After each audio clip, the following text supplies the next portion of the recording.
Last year's mineral resource estimate for GreenRoc Mining confirmed that its Amitsoq graphite project in Greenland is one of the highest grade graphite deposits globally. It's one of only a handful of European vertically integrated graphite miners, which is also intending to process anode graphite for electric vehicles. I'm delighted to be joined by the Chief Executive, Stefan Bernstein.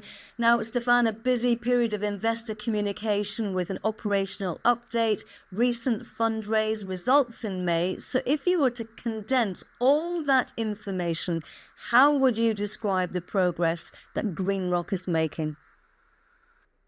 We have achieved a lot over the past 1.5 years with the project in Greenland, the Amitsoq graphite mine that we are working towards production. We accomplished a preliminary economic assessment that we published back in October, coming up with very positive numbers. We also start looking at the active anode material, which takes the graphite concentrate from the mine in Greenland and produces active anode material for the lithium batteries. And the pre-feasibility study that we just completed in May, or announced the results of, also showed very positive numbers. That's a lot of work that goes into these very substantial documents and a lot of milestones that feed into these. And I'm very proud that we have two very profitable businesses, both the upstream at the mine and the downstream at the processing plant. Now, you recently raised a very modest £238,000. Now, when you make the decision to have a capital raise, it's with various objectives in mind. So which objective now is the priority? First of all, we'd like to finalize the work that brings us towards submitting our application for an exploitation permit. We are presently awaiting the commentary from the Greenland government, and we'll incorporate those. It goes out in a public hearing, and then we can submit our application for exploitation.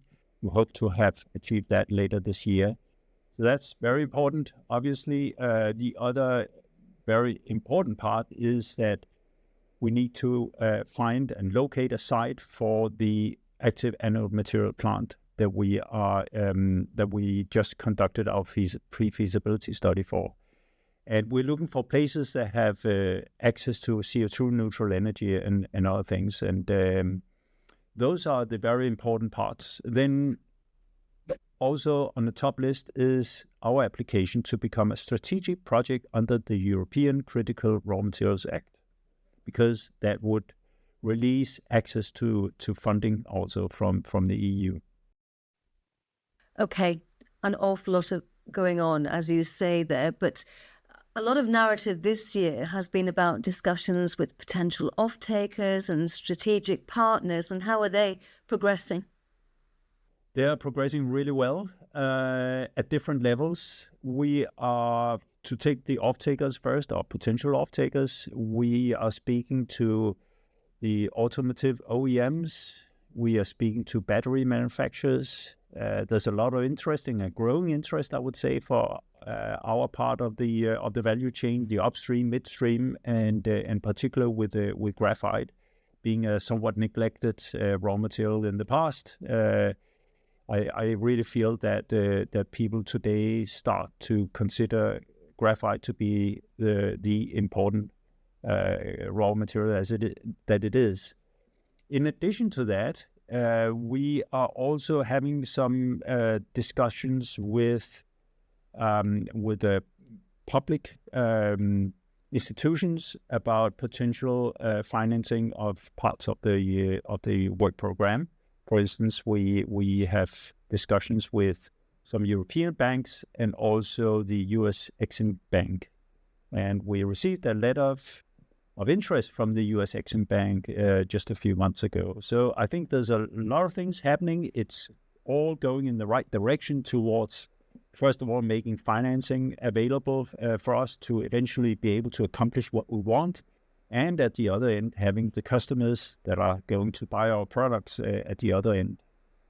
Potentially also, I wouldn't rule out the possibility that they may be engaged in a partnership agreement with us at some point in the future. Okay, so that's very interesting because there's so much going on and at speed. So logically, will offtake contracts be dependent on the success of the project description document, the public consultation, and the submission of the formal application for an exploitation permit? Once those are out of the way, will the offtake contracts be signed? So I think that, of course, it's going to help, obviously. But I think people regard us as GreenRoc to be a very serious player in the graphite space, and also being located in our part of the world, good government, good ESG standards, and good governance. And Greenland has this ambition to grow a mineral industry.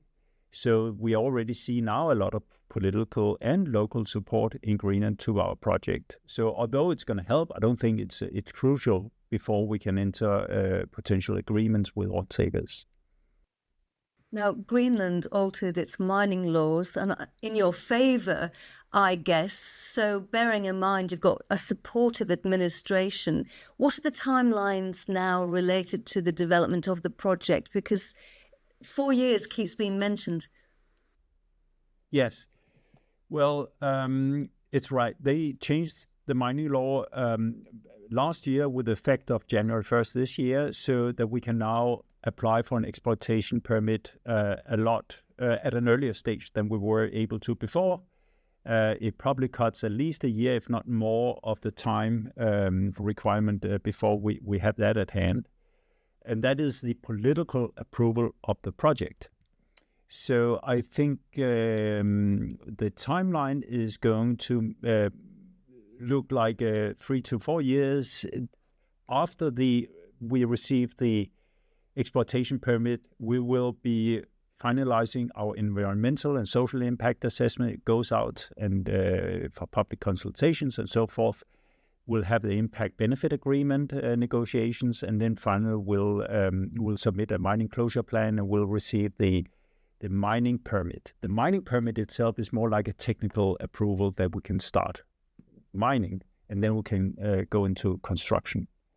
So I think with all these things in front of us, I don't really see any substantial barrier from us not being able to be in production already in 2028. Okay, so let's say we're 4 years ahead in time. Can you summarize the project economics and the potential returns?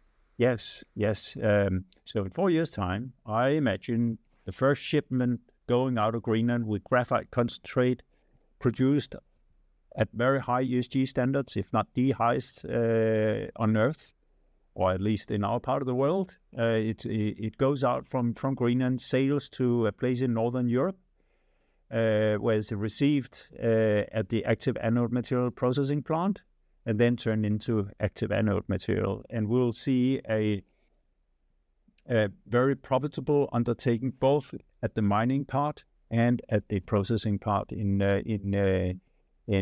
whatever country we are conducting this in. It's going to be in Northern Europe.